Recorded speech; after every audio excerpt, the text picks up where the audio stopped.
Hey fam, welcome back to another episode of I'm Telling You.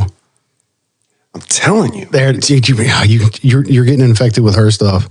That's what's going on. Just get that time delay. You respect it now. I should probably just look at you while I'm saying it now, and then you can I did the finger thing at him too. But yeah, this is Philly D, Mr. Gemini. Yeah, and fact checker extraordinaire. JD. See, that's what I'm saying. The two of you, you're just fact checker, clickety clack. Yeah, clickety clack. Yeah, what's that? I thought you were trying to push your whole remote knowledge. Remote knowledge specialist. I mean, yeah, we can still do that too. But yeah, if you want to get a hold of us, you can email us at ITY. Oh, I know, man, dude, you gotta get with the times. The ITY at directionsinmusic.org. Unless you want to hit us up individually, you can get Mr. Gemini at directionsinmusic.org or Philly D at directionsinmusic.org. So yeah, hit us up. We appreciate it. Yeah, and today we have a special guest with us. Well, so first time listeners usually, but hey, we got a first time in-house guest. So yeah, that's our man, Mr. Scott here. You can what's up? How you doing? Hey man, it's Scott Rudich. I'm the one of the founders and owners of Round Guys Brewing Company, and we're in Lansdale, Pennsylvania. We do a lot of cool music themed beers, and we run a brewery and a restaurant and distribute beer into 2 states and all kinds of fun stuff. We'll be celebrating. We're wrapping up our 10th year in March of 2021. So I'm sorry, 2022. We'll be wrapping up our 10th year in business. Wow, that's impressive. Yeah, that's well. And so, being in that capacity, you're how long have you been a brewer? How about that? I've been a brewer since 2008. Got a homebrew kit from Keystone Homebrew. I made a Sierra Nevada Pale Ale clone. It was the best beer I ever made. It was gone in 48 hours. The entire neighborhood showed up en masse, tried it. Never been able to duplicate it, but that's normal. And it still stands by the best beer I ever made. First beer you ever make is the best beer you ever make. So, dude, that's when you mic drop and you're just betting 1,000, walk out, and you just I'm the man right there. Yeah, I'm not that smart. I decided to invest hundreds of thousands of dollars and, build a building and a company and all that kind of stuff on top of it. Not just, not just one and done. That would have been smarter, I think, sometimes. I mean, as far as legends go, but yeah, you're definitely building a brand, and this is one of the things that I love about you is that it's the same thing that we do here. We're all about caring for our community. Somehow or another, we want to be a part of educating them, uplifting them, supporting them, something to that regard, always giving them a positive influence and something to really just aspire to be, be that example. Don't talk the talk, walk the walk. And, you're definitely one of those people to me that really inspires that idea. So, Thank you, man. It's always been, we wouldn't be here if it wasn't for our fans and our community. Round Guys would not be a thing if it wasn't for all the support we get and everybody coming out and drinking our beers. It would have, if I was just thinking about myself, this would have not been a 10-year journey so far. It would have been maybe a 4-day journey. You would have been one and done. You just that was the best beer ever. All right, we're out. Yeah, F the community. I don't like this. I'm making beer for me. It's even there's sometimes we make beers and people are like, why are you making it? Because it sells. People love it. It's not the beer I drink, but people love it and sells, and that's what we do. So, I would have to say the thing that I love about you as a brewer is your consistency to be able to make anything pretty good. Which to a lot of people that sounds like mediocrity, but in actuality, to be somebody who has a very pronounced palate, there's certain things that just don't jive with me whatsoever. And, there's been plenty of times where you've been trying to hey, have one of these beers, try this out. And I'm just dude, that's not my style. I'm just not going to like it. And then I would try it and I'm just son of a bitch, that's actually pretty good. To have the ability to make basically anything approachable or balanced enough where anybody could pretty much be holy crap, that's pretty good, is really freaking hard. And you do that. Well, thank you. It's also, I'm a round guy and I've drank a lot of these styles and I've tried a lot of these beers. And I actually think what really kind of helped is when I started out, I went through the beer judge certification program, which we very quickly call it the BJCP. And people think, oh, it's really cool, man. You're a certified beer judge. And it does seem very cool. But when you do judge beers for homebrew, some of it is really good and some of it you should burn with fire. But part of being a beer judge is we're also thinking about what we're tasting, and we're trying to advise the brewer as to how to make their beer better without knowing how they made it. So it'd be like, trying your chili without you telling me anything about it, and then trying to critique, like, oh, you definitely shouldn't use habaneros. And you're like, bro, I didn't use habaneros. It was cayenne, crushed red pepper.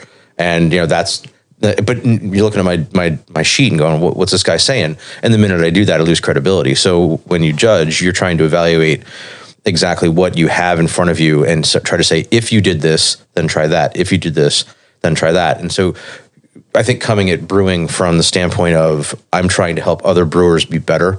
And I was a certified beer judge before we even brewed batch 1 of our beer. My focus was really about trying to think about what the customer's tasting, rather than this is the best stuff ever, you should like it. It was more about how are they going to feel about it, and start from there. And I think that's a really great point. And I think that's pretty much like a prime component as to why we do what we do and how we do it, is because we actually care. It's not so much being, having pride, but just being proud to say that this is my work. And it's like, what, I've literally seen you pour batches down the drain, and it is a sad, sad thing. But, it's something where you're like, I'm not going to do it. I either do it right or we don't do it at all. If we can't find a way to make it better or, save it, or then, hey, it sucks, but we got to do it. In the early days, we would try to, what's the phrase? Put lipstick on a pig. We'd be like, oh, this is not really what the beer's supposed to be, but we'll gussy it up. We'll put it on tap. We'll call it something different. And, probably around year 2.5, we're just kind of like tired of apologizing for this. I'm tired of handing someone a beer and say, well, really it's this, and really it should be that. And so that's when we really got into the point of like, let's throw out beer and start from scratch. And it's usually very painful. The only time it wasn't painful is when we lost 20 barrels, which is 620 gallons of beer. And we got a nice insurance check because a valve froze and the yeast froze and then released all these like nasty tasting chemicals. So it was actually a mechanical failure. We did get an insurance check for all the beer we lost. So that's the only time but it was one of those kind of things of like, you got of beer. Yeah. It's one of those kind of things though, you got to wreck the truck in order to get the insurance payment to pay the truck. Right. Ouch. There's a little bit of irony in that. Yeah. Oh, wow. That's what cracks me up about insurance companies, the way they write their policies and everything that they go around. Like, dude, their language is very specific and for, reasoning, because it allows them to give so much, well, that's negligence, that's this. It's, it cracks me up the way it goes. And then weird circumstances like that, they're just like, no, here's your check. You're just like, wait, what? What happened? Insurance companies never lose money. They just wind up charging people more for next time around. So they never lose money. The house always wins. Well, I'm pretty sure most of those take the pools and then run it through investments to actually gain the interest off of it. And that's the money they operate from. And they're hoping to not have to pay out on that. So they're using the money that's just sitting there pooled together to make additional income in hopes that it doesn't, have to get used. But that's why they're usually slow to actually give out. The numbers still work in their favor. Oh, God, yeah. That's what I'm saying. Like, massively.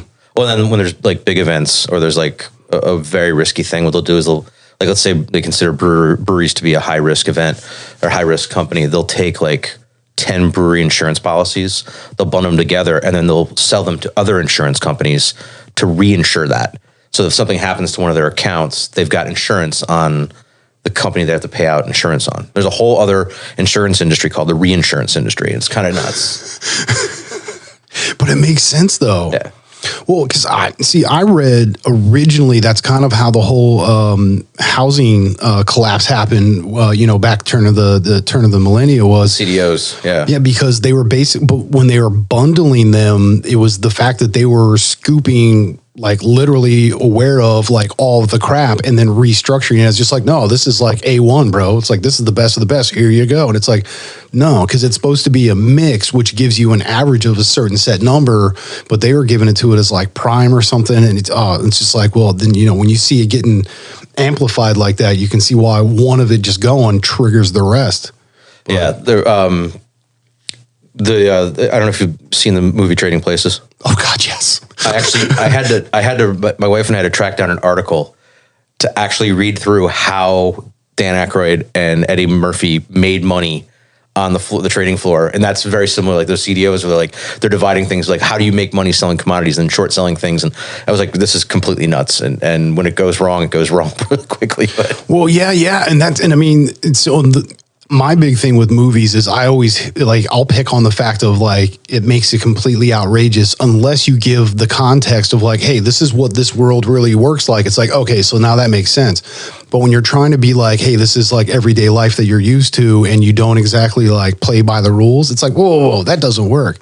In Trading Places, the way they put all that together, that actually can happen. I mean, because you're not even so much going on commodities as they were going on the prospective price. So when they were able to purchase in at a much lower, knowing that all of a sudden it was going to get flipped and it was going to be instant, on exponential rate, you're talking 3-4 times your money. So you only put in $100,000 and then voila. But if you put in millions, holy crap. And that's what they did, So yeah, dude, that shit happens. and oddly enough, that's not insider trading. It's not illegal what they did. That's completely legit. Yeah, pretty much. Other than the fact that they, stole property from somebody else, but that's but yeah, that's not an SEC thing. Yep. So that money's legit then at that point. It loopholes in the system, right? What? Why? I didn't say nothing. No, you're just looking at me. But yeah, so you asked me, seeing Trading Places, but so I grew up on Eddie Murphy and Richard Pryor. Those were my first comedians. But also movie wise, Bill Murray, Dan Aykroyd, all of that. My first movie I ever saw in the theater was Ghostbusters as it was debuting. It was it had been out for 2 or 3 weeks. I was 6 years old or something, right? So I've always anything with Dan Aykroyd. That's my jam, dude. And then all from there goes John Candy. So then you get into that and it's Great Outdoors. I love that shit. That's a great movie. You know what I mean? You gonna go see the new Ghostbusters? Yes. Yes. That's going to happen. Yeah. That will happen. Yeah. I don't know. Oh, it's gotta, yeah. No, but because it's, from what I'm to understand is it's an homage. Yeah. They really paid, homage to it and was just yo, this is I'm gonna give back what it was. And, because I think the remaining 3 actually were, executive producers or whatever, because they were basically consultants for it and they made sure that it was done right. Plus I think it's Ivan Reitman's kid or something, right? Yeah. He's the director. Might have been. Yeah, I forget his name, but and Paul Rudd's in it. So anything Paul Rudd's in is usually. And Paul Rudd's in it. Oh my god. What is what's the what's his name? Jason Reitman. What's that? Oh yeah, Jason. Thank you. Yeah, Jason Reitman, which I think that's his son or whatever. So he's which that was one of the things. 'Cause I was watching an interview with them. Again, the remaining 3. Ernie Hudson, Bill Murray and Dan Aykroyd, is they're and Jason's doing it. And not only is he doing it well, but he's also doing it more justice than anything because, he, as a kid, he grew up on that and not how we did where we went and got to see it and watch it and we could buy it on VHS. Dude, he was probably on set and just literally being a part of that. So, if anybody gets it, it'd definitely be him. Think he asked his dad to bring Slimer home? Dude, right. Oh, bro, who wants a dog or a pony? I want that, dude. Oh, if only. That'd be the greatest thing in the world.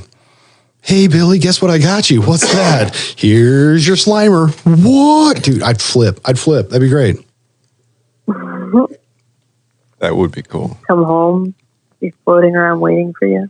I know. I feel like it would be somewhat like a gremlin where it comes with rules. Yeah, I feel like it would be cool for about 48 hours. And you'd be like, dude, there's no hot dogs left in the house. All the wine's gone.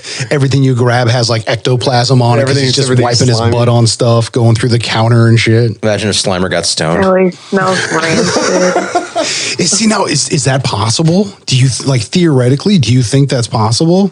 So even when you see him chugging the wine and stuff, do you think he would actually get the effect of alcohol? I don't think so. Or what would be the difference of that? That'd be hilarious, though. Would that affect your No, it's just I'm turning into a science experiment. ectomorphic. Dude, forget the idea of just like, what would that be like? Be like, yo, can we study this?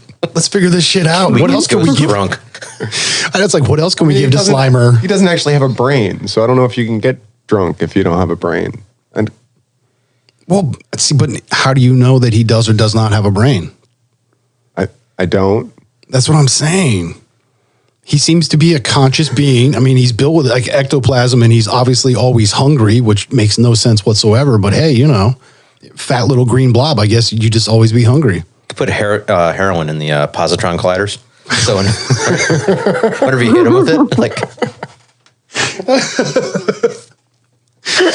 I don't think it would make the beam stable at that point. There'd be what does heroin do to positron colliders? This is a whole nother study Fact here. checker, where are you? Look Fact that checker. up. I know, right? Where's Harvard and MIT at on this stuff? These are things we want to know. What does a flux capacitor actually Technology is do? not there yet.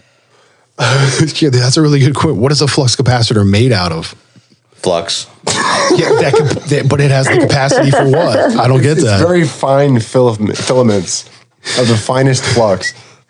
Well, but see, flux is like used for fusing. So I mean, I guess you're doing a fusion of capacity of like burst. I guess maybe that's the name. Who knows? It's science. What's up? Well, a flux capacitor consists of a box with 3 small flashing incandescent lamps arranged as a Y. But that's the Back to the Future. That's what you just described. What the box What looks is it? like. It does. What does it do He though? banged his head on the toilet and had a vision of it. Yeah, that's So it must have been something real there. Yeah, not what it is. What does it do? What does it do? How does it work? How's a Can we do rainbow that? work? How's posse traction happen? You're trying to pull that line out of me, aren't you? It's a trick question. It's a trick question. There you go. Yo, bro, you should crack these beers. Yeah. What's up? Oh, who's got a popper? Anyone? Nobody's got the popper. Oh, we Oh, only there it do is. cans. we only do can. Whoa. It's a happy beer. Champagne. Okay. Yeah, don't Oski skeet the floor, bro. It looks pretty stable. I Yeah. think we're good. What is this, a science You experiment? want to actually pour them out for us? Sure, I can do that. And then Wow. obviously I'm going to want your brutal honesty. Ooh. I love how he chuckled. Like, are you sure about that? I mean, I'm thinking already I should have used even less sugar for priming. Based on the way they popped, I think you're right. but dude, I already undercut it to begin with. But see, that says you're learning, bro. Like the fact that you were even aware of like, But I don't care. yeah, no, pass the Ducci Pass, on the pass, left hand puff. side. Yeah, that one too. I mean, it smells good. It doesn't smell bad, so that's a good thing. There's just like 3 dudes sniffing glasses right now. If you could see this is So hilarious. this is my first ever attempt at an all grain brew. Actually, any brew. I started with all grain. Yeah, I this think is that's- your that's first real beer brewing. ever, as well as it's also your first all grain. It passes the first test. I haven't gone blind. Like it's moonshine or something. You make this in the bathtub, buddy? What is this? Come on, man. It's a deep copper color with a tight off-white head. Thick bubbles, which create a lace on the side of the glass. It's got no head retention at all. That's what she said. Oh, dude, you beat me to it. You beat me to it. Oh. I was so happy I just put myself on mute for a minute.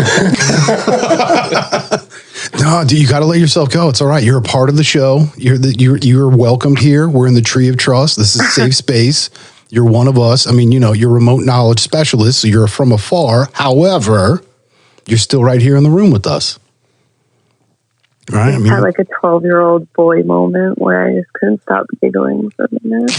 I didn't know 12-year-old boys Caught off giggled. guard. Well, I And how do you know what 12-year-old boys do? Come on now. Have you ever met Fancy? Aren't you? Wouldn't you think that she giggled when she was a 12-year-old boy? I mean, I feel like a part of me would say that on the inside, totally yes. But on the outside, probably wasn't allowed, which kind of sucks. But, Fancy's one of the drag queens that does shows at our place, and then in the past had done some drag brunches at at a restaurant that Phil ran for us. Yeah, the Glenside. That was a beautiful place. Yeah, no, we've had discussions of the great memories from that place. Yeah, and Drag Brunch was definitely one of them. I'm hearing taps playing in the background. Right? Dude, I know. Oh, dude, Sounds like a great time. well, so here's the thing. I tell you what, regardless of how things worked out, it was a beautiful experience because of what it was, how it evolved. It was not only an extension of what you do, but also a beautiful thing that, you know, a community can literally be united, and it's you know, a beautiful thing, especially in this day and age of having to have, you know, all inclusion and acceptance of everything. Like, we really should be doing that. Like, we all need to embrace this idea, and to see something actually function on that kind of a level and bring joy and happiness to people, it was beautiful. So regardless of whatever it was, I loved every minute of it. And I got a dope tattoo out of it. I love this tattoo before that, but also the thing that cracks me up the most is I legit got it on his birthday, and I totally forgot that it was his birthday. I was just thinking it was tattoo day. So I send a pic to him. Well, because it's got the logo of Round Guys on it. So I send the pic to him, just be like, yo, bro, check it. Like, all the love. And he's just like, that's the greatest birthday present ever. I was just like, fuck, it's your birthday. Happy birthday, bro. Truth be told, though, you have like 93 tattoo days that you can, you know, celebrate. See, yeah, this is what cracks me up when people ask me, how many tattoos do you have? I'm like, I don't. Yeah. I mean, I could probably count sessions. Do you want hours? Shit. Because I don't really have. There's only a few that are like individual pieces. Everything else is pretty much like interconnected. Well, because like, all right, so even my half sleeve on my leg is a part of my top sleeves and my back, which is technically all one piece. Like, my left and right sleeves and my back are literally one piece. You know, it's the dichotomy of man as it goes from heaven to hell and purgatory in between, or like the id, ego, super ego. So it's the whole dichotomy of what it is to have consciousness, as well as to know what, you know, growth or transcendence, or, you know, to be aware of things. It's just, I mean, it's all of that in one, and that's deep, man. That's tattooed on my body too. You just can't see it. And what you can't see, as deep as Phil's tattoo is in the message, there's a taco on his other leg. pills to the, yeah. And there's supposed to be another one. Oh yeah, dude, no, there's taco 2 has to be done. No, it's going to be Infinity Taco. Well, no, because this is a watercolor that Eric did for me on the taco show that I was doing for us, and yeah, so he literally just called me up one day. He was just like, "You should let me put a taco on you," and I was like, "I'm down." Oh yeah, and he's like, "I was thinking he did a watercolor of toasting tacos, where it's a boy taco, girl taco, but traditional American, you know." And that's literally my only traditional American one, so it's like, you know. Do the tacos meet on Tinder? I don't know where they met, but they're having a good time. That's all I care about. They're toasting. Yeah, they are toasting. So cheers, man. That's actually drinkable. Yeah, man. I'm going to say fruity. It's fruity, which is supposed to be. It's bready. I'll throw a bit. Yeah. Which was by choice. I mean, that's kind of the... As it warms up and the carbonation dissipates, it's a little bit more ESB-ish. But if you... They'll let it breathe a little bit first. If you had a couple bottles that didn't use as much sugar, it's really good, man. Really good first chance. Let's see if I can duplicate it and do get a little bit more accurate with the.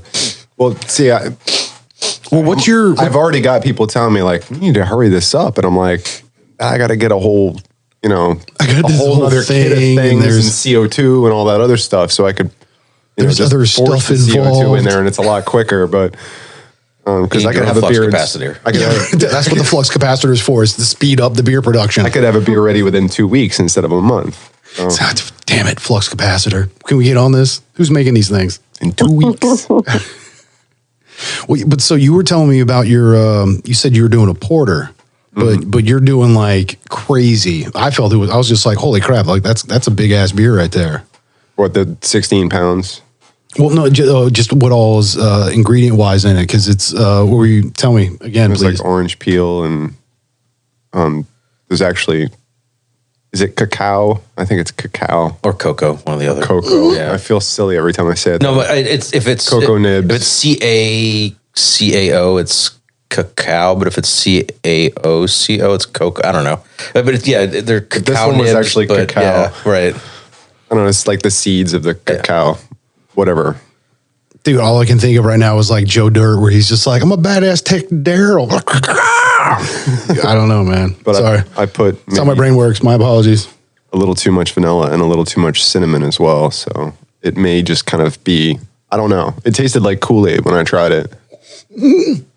Somewhere between Kool-Aid and Coca-Cola. That's typically not a profile you're looking for in a porter. Coca-Cola porter is not a thing. But that's before any of it dries out and turns to alcohol, obviously. But I tasted just the, I'm sorry. You got me in the cockles. Well, vanilla will make it sweeter. Vanilla heightens the perception of sweetness. And actually, you can approximate a cola flavor with citrus, lemon, or citrus, cinnamon, and vanilla. So now, there's sugars in the vanilla that will get vanilla stay there. The chemical that you perceive as vanilla, called vanillin, vanillin. It actually heightens your body's perception of sweetness. That's why in a lot of chocolate desserts, they actually put vanilla extract in the chocolate desserts as well. Much like if you're gonna try to make a hot sauce hotter, you put cinnamon in there because cinnamon opens up your taste buds and makes you perceive the capsaicin a little bit more. So it's like almost like MSG in your food too. That it kind of reacts with the brain, sort of. Yeah. And it doesn't try to kill you like MSG does. I mean, there is that. There is that. We're working on non-cancer causing compounds right now, I think. See, and that's why, like, my big thing with a lot of the stuff I do is I almost always add like a touch of cinnamon. That was almost always one of my go-to things, especially if I had cumin in the mix as well. To me, that little bit of cinnamon, especially with the cumin, no matter how much pepper you're using, it always blended nicer. Because, my big thing is I would always have a lot of people come to me and they're just like, oh, I don't like spicy. You're just like, I'm going to stop you there. What I heard was, I don't enjoy having my mouth burned out. And it's like, oh, well, yeah. I don't really, I'm like, here's the deal. There's a difference between spicy and hot. I was like, spicy is good. There's everything right with having tons of different flavors playing with one another, basically taking your mouth on a journey from, the initial bite to how it finishes. All of that can be figured out no matter what you're talking about, food, beer, wine, like all these things. When you can do that, like, that's a beautiful art, that's what I've always strived for. Chili powder is not hot. It's warm, but it's not a hot, like, you can add a lot in there and it's not gonna. Well, yeah, it's like fake sugar or whatever. That's really going to add the spice. I know it's saccharine. It's just like, no, it's like not really that hot. It makes you think that. That's what it is. And we run into the same thing in the brewing industry. Like, I don't like IPAs. I'm like, well, do you not like things that are bitter, or do you not like things that taste good? I'm like, well, I don't like things that are bitter. And that's when we describe the difference between bitterness and hoppiness is flavor and aroma. Bitterness is not. But it's a similar concept. There's educating people. And saying, I hear what you're saying, but you're really not. That's what I don't think you know what you're saying. What I heard was like when you say something's, I don't like bitter beers, and I'd rather drink my stout, and it's like, well, actually, your stout is probably more bitter than this IPA. Well, and that comes down to the idea of perception. And how it interacts with your palate as well. Because, I know there's certain things, that's why I don't like Brussels sprouts or, things like that, because there's a pungency there that's just overwhelming. It's the same reason why I'm not really big on coconut, because it's not really the texture. I don't mind the texture of coconut. You don't like coconut, you don't like Brussels sprouts, I'm off. That's it. In Zombieland, it's not the taste, it's the texture. Well, it's not so much the taste, the consistency. But that's the thing is, I don't mind coconut as a texture. It's actually got a pretty good texture. It's almost like a softened oatmeal in a sense, so it's got like rigidity, but it's not like crunchy. So it's just, you could do it as like almost like a lemon zest, is you put it on top and let it, it's a nice piece for texture in that sense. But palate wise, too much coconut, I'm like, no, I don't, I don't mind a little bit, but like Guatemalan rice and stuff like that. There's, Honduran or whatever. A lot of them will use coconut milk because it's a more, readily available component, and, they'll use that for their rice to give it extra flavor and stuff. I can't stand that. It's too much coconut, but that's my palate though. I'm not going to beat something down and be like, oh, this is a horrible piece of crap because my palate doesn't like it. I'm just going to be like, be honest, like it's this, that, whatever. I personally it's too much coconut and I don't like it that way. So see, in my house, we do a lot of the low carb keto stuff, and almost everything is almond flour or coconut flour. And my wife hates coconut. So anytime she buys something and it's a coconut based thing, that's my treat. I get it. I get the whole bag. I get the whole bag of keto cookies. it's like dibs without having to call dibs. You just like coconut. Yeah, that's me. Thank you. Put that right there. That and oatmeal raisin cookies. That's the other thing that's always mine. Well, see, good. The thing, all right, so like oatmeal, I don't like the texture of that as a whole grain. So when I use oatmeal, I'll actually pulverize it and turn it into more of a flour because I love oatmeal as a flavor and what it can do. And to me, like oatmeal with the right, wet agent actually makes a great binder. So you can use that for all sorts of stuff. I just, I don't want like a big grainy like oatmeal cookie. So I'll pulverize that, dude, make it nice and smooth and you get a nice oatmeal cookie that way. To make a proper oatmeal cookie, you are supposed to take like 3/4 of the oats and crush them to make a flour before you... All of it, not 3, no, more. Mas. Mucho mas. You need a little bit of texture in there. Phil actually makes oat milk and then reforms it into a cookie. Hey, man, what if that's what works? But you get a nice cake out of it, though. Yeah, no, because to me, that's an even bigger piece to all of flavor profiles and where things are at is also texture. There's a lot of people that, regardless of how it tastes, when they get a certain sensation as far as like the texture, the coating, the thickness, like, grit or what, they're just in them out. They can't deal with that. I mean, that's a whole nother thing as well. Having the right flavors with the right texture could, change everything about it. It's the chewiness of the rolled oats and the raisins together. No raisins, bro. I can't do it. I can't do it. I don't want no raisins in my cookies ever. Start with a hybrid oatmeal chocolate chip cookies. That is the way to take you over the dark side of the raisins. Oh, no. So that's the thing is I'll take the oatmeal, pulverize it, turn it into flour. I'll make oatmeal cookies, but I'll do it with like chocolate chip crumbles or like Heath crumbles or, I'll make it like a chocolate chip cookie would be, but instead of using flour, I'm using oatmeal. Yeah, I mean, oatmeal's a dope flavor. I like it. It's just the texture and then that texture with raisins. Oh, God, no. See, that's no. It's like fruitcake. It's amazing. Dude, my mom makes like dope banana bread, but she puts like walnuts in it. And I'm like, Ma, I don't want no walnuts in my, so she legit makes me my own like banana bread now. She's like, I didn't put any walnuts in it, honey. It's good for you. There's no fruit. No, it's just the bread. I'm like, all right, thanks, Ma. If she loves my mom loves me. You kidding me? What, y'all looking at me like you don't believe me? That's thanks. I don't believe your mom loves you. I really don't. At all. She also tells me I'm special and then puts me on the bus. The walnuts do kind of make it though. That's like, part of it. But no, if you don't like them. I do like walnuts.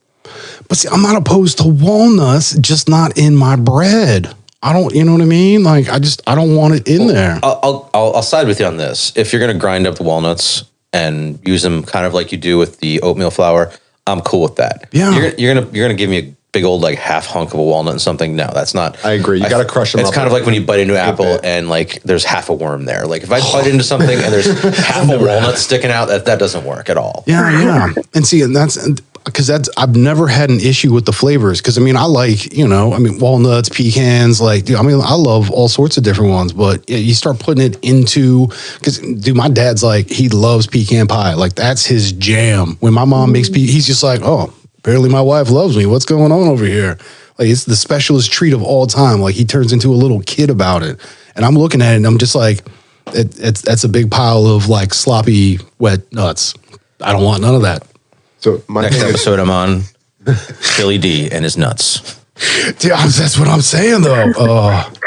I'm not the only one. I guarantee you. That's a big part of it though. Like how you prepare it ahead of time. Because I'm telling you, I'm a big fan of carrot cake, but not everybody can make a good carrot cake. But see, why are you making cake out of carrots? That's carrot cake is dope, man. I love carrot cake. I can't. But it's like the carrot cake with like the shaved pieces of carrot that you find in cake. If it's like a nice and the cream cheese texture, dressing. That's what's yeah. So you're talking more of like pumpkin pie consistency. Is this where we're at? No, like an actual, a little bit of it's like a texture. spice cake with carrots in it.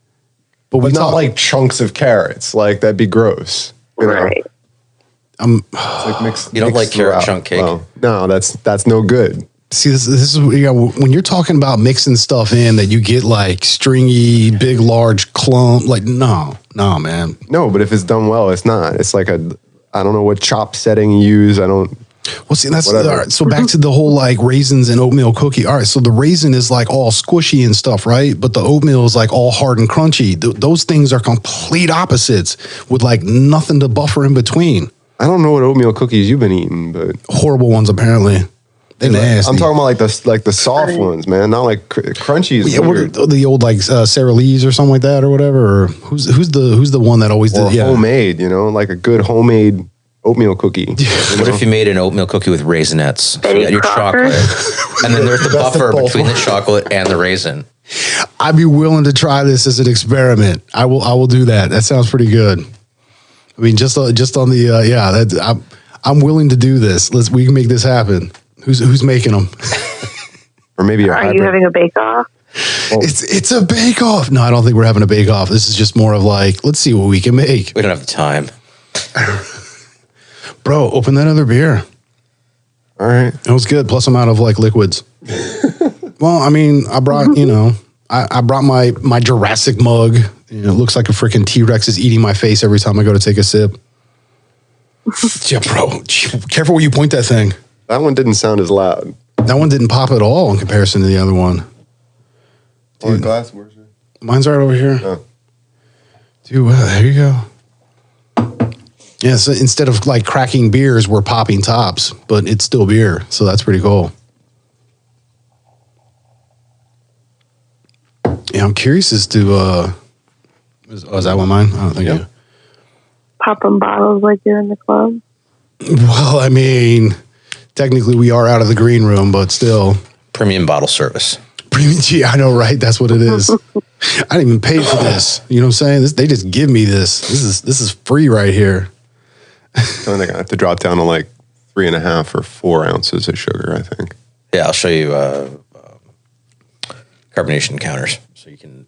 I mean, you generally with this you want to do like 2.4, 2.5 volumes of CO2. So if you're closer on like the 2.6, 2.7, that'll make a difference.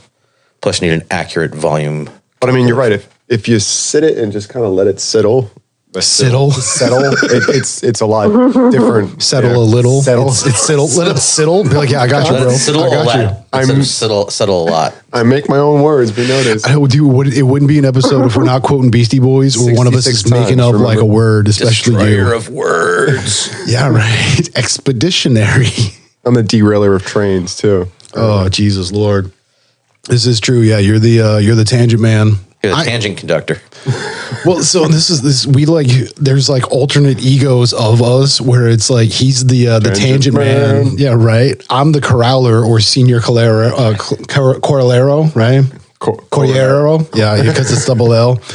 But technically now, like we have our fact checker is him and I can tangent all we want, and all of a sudden it's just like, oh crap, wait, where were we? We're like, hey you, what were we doing?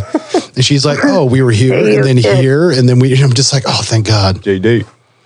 Yeah, no, she's a lifesaver and a half for sure, as well as quite delightful. I would agree. Absolutely.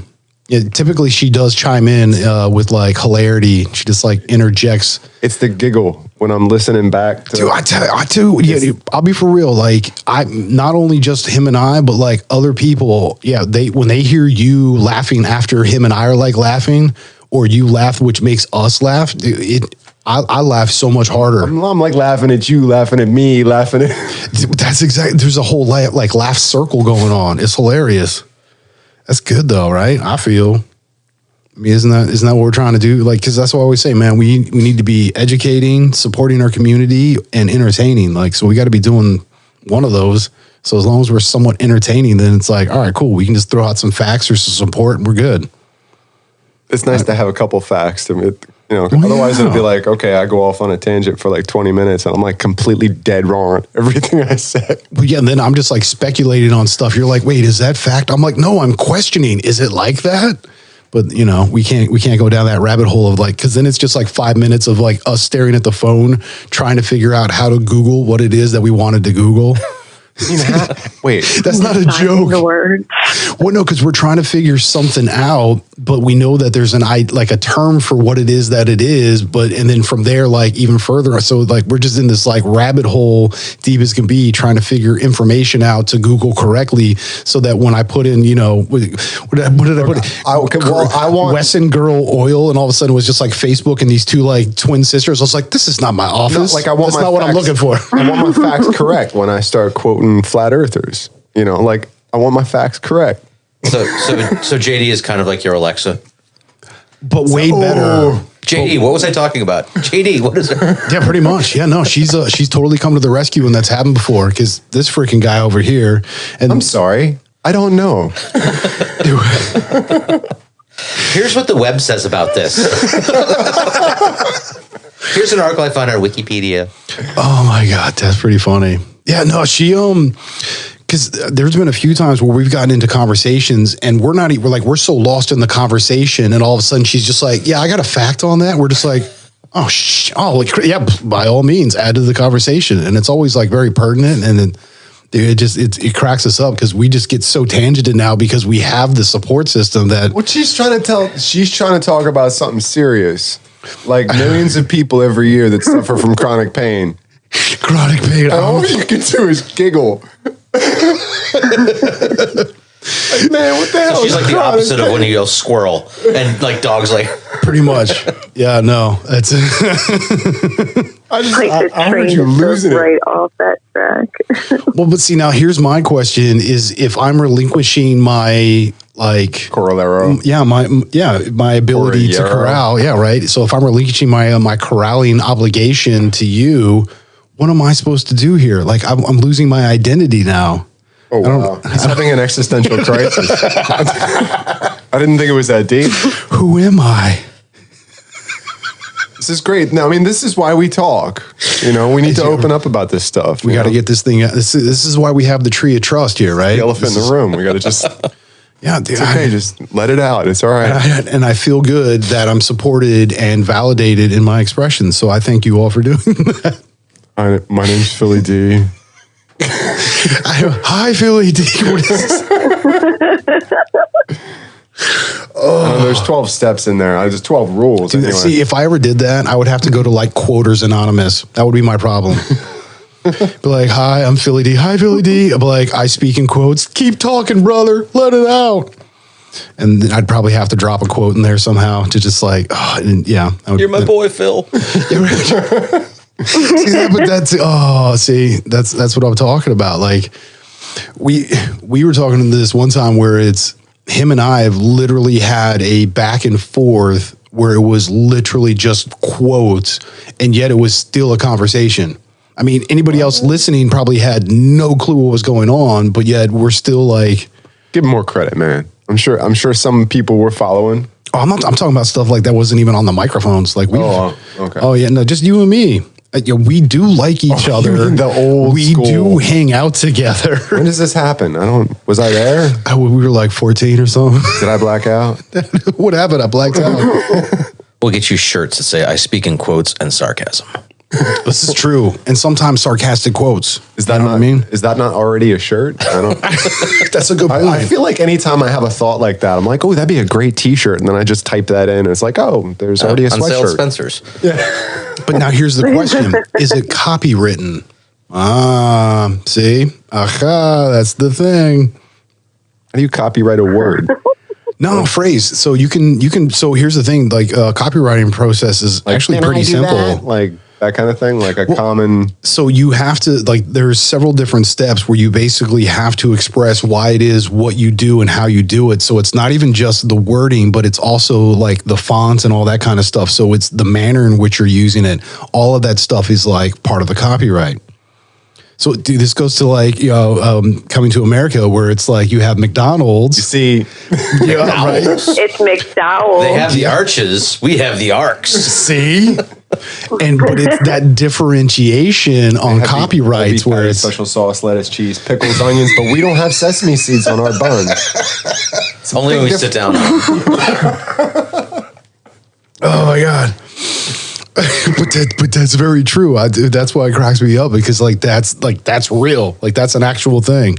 So, fun fact. And when you get to wash the linen, that's when you make the big bucks. Is that Louis Anderson that says that?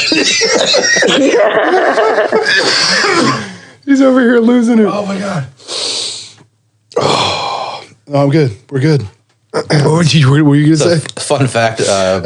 Some beer company out in California trademarked a T-shirt that said "Gimme Seltzer." And I'm like, I'm not changing the name of our seltzer because of that. Like, if the chance that they ever A, find out about it, B, that we make enough of it, and C, that they send us a cease and desist letter, like, I don't care.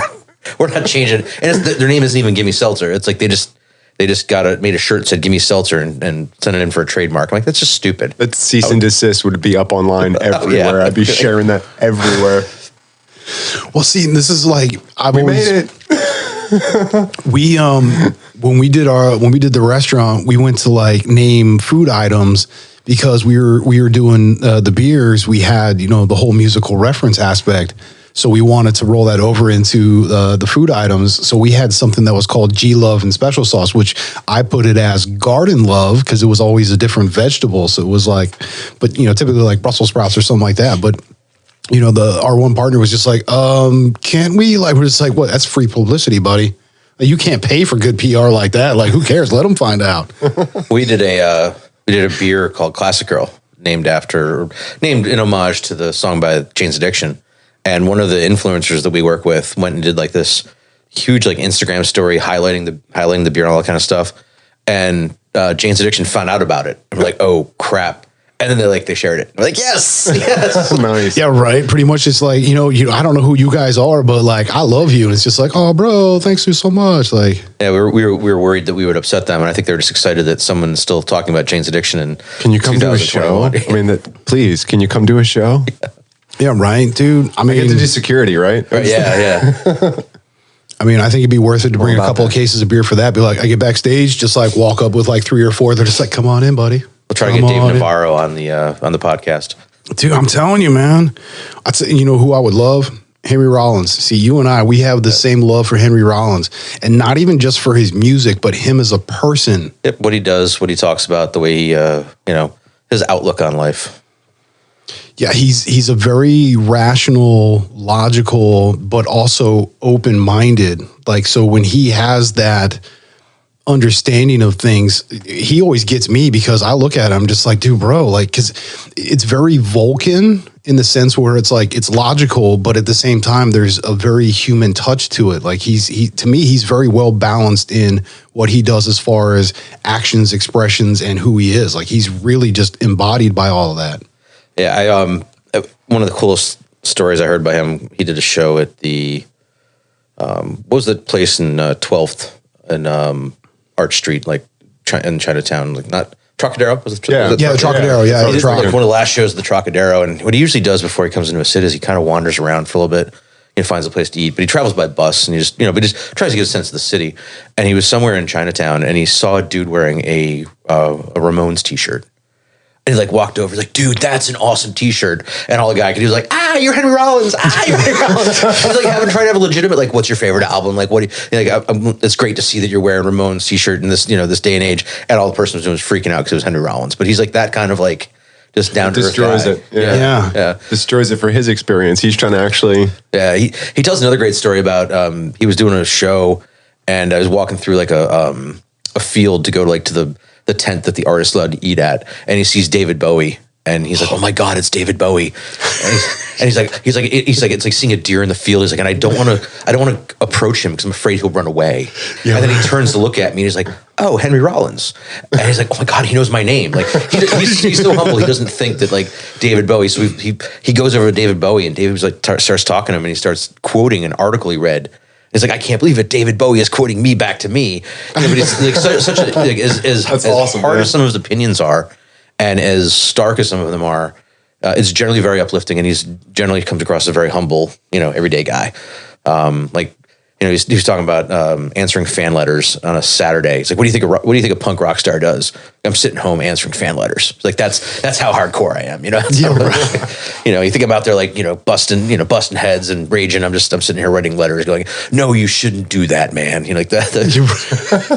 You should be out like destroying hotel rooms, doing copious amounts of drugs and hookers, and just like tearing the place apart. And no, he's at home being responsible and caring for his people. Like, yeah, no, it's just seems like a guy that I can hang out with and have great conversations with, and not really worried, not really worried that I'm with Henry Rollins, that kind of thing. But, well, yeah, I mean his last special, which was a couple years ago, I think, was done in like Seattle or something like that. I mean, I'm pretty sure it was the Upper Northwest, but he did a lot of anecdotal, where it was just telling stories, and that's I had heard the David Bowie story on that one as well, as several others, because I mean that's what he does is. That's like, yeah, he has some very aggressive statements or things that are, maybe off-putting, but there's such a human element to it that it's relatable, and it's like, you just want to sit down and talk to him instead of just being like, you suck and don't know what you're talking about. You're just like, I mean, that's a valid point. Damn it. But I've always liked him for that. I mean, he can and he can rock too. I mean, he's a great writer, but he's very caring, I think, in what he does. Like, he's understanding, like almost Buddhist in a sense, that his actions have, actions for others. And it's like, I have to be mindful of what I do and what I put out in the world. He's very caring in a like your dad yelling at you kind of way. You're going to do really well. Okay. Yeah. That's the. I mean, to me, I always see him with like, he's always screaming into a mic, and he's got the side veins just like busting out of his neck.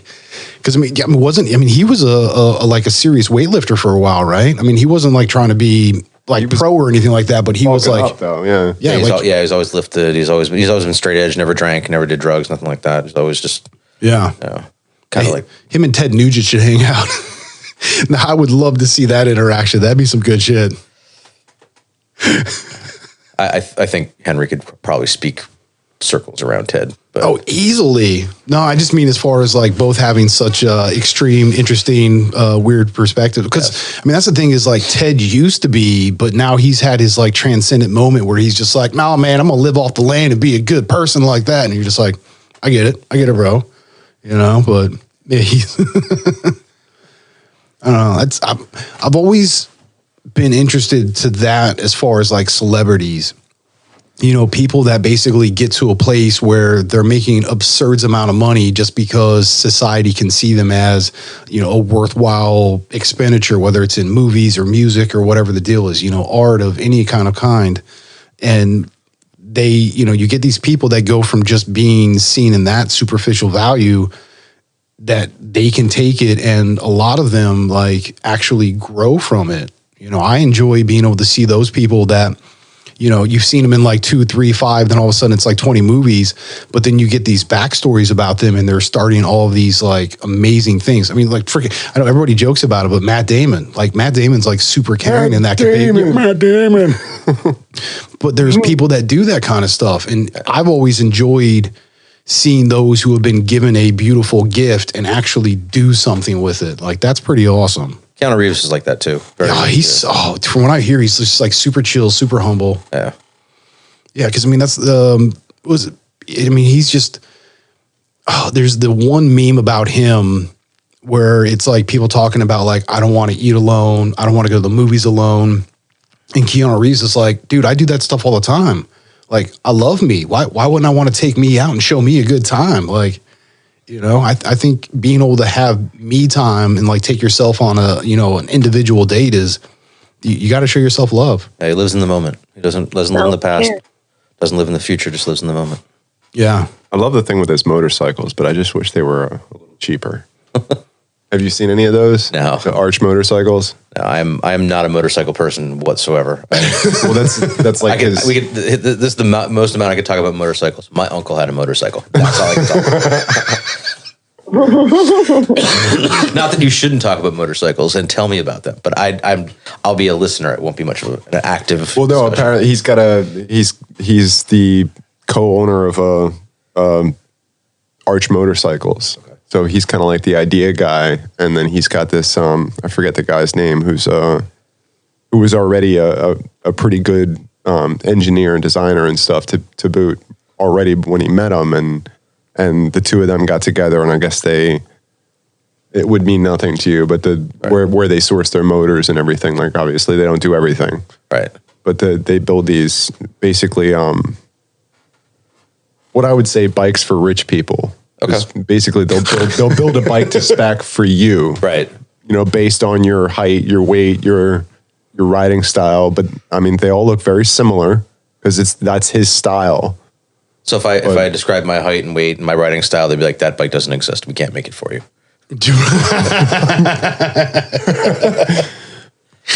I mean, also, like, think about that gig. Like, you're an engineer, you're a mechanical engineer, and someone says, "Do you want to make motorcycles for Keanu Reeves?" Like, how does that happen? Like, how does that conversation happen? I don't want to do that. Would be horrible.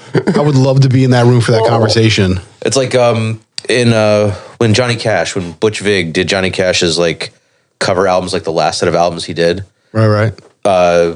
They had wanted him to cover "Personal Jesus," but Johnny Cash, like, he's not a musician. He's a musician, but he doesn't know anything about musical theory or anything like that. So they actually went to John Frusciante, the guitar player for the Red Hot Chili Peppers, who is like Juilliard trained. And he's like, "How would you like to take the riff in Personal Jesus, deconstruct it for guitar, and then teach Johnny Cash how to do that?" I mean, like, can you imagine like that? Okay. Yeah, like, sign me up. Like, do I have to pay you in order to do this kind of thing? Yeah, right. You know, it's like, Do I know? Oh, I mean, that'd be. How do you say no? Like, can you do that? Like, is that even feasible? Like, you just like smile and nod. You're like, yeah. Talking about Johnny Cash, his cover of "Hurt" is amazing. It's still my favorite version. Like, as far as like cover albums ever go, Johnny Cash will always be my favorite. I like the Trent Reznor version, the original, but yeah. But no, it's way better. His version of "Hurt" it's powerful, man. And yeah, yeah. As always, usual. though, yeah, no, we start getting into like good stuff, and then it's deep thoughts. Yeah, dude, that's literally, we'll start having all these conversations, and then we just get to a place where we're just like, yeah, and it's just like, oh crap, we got to go, guys.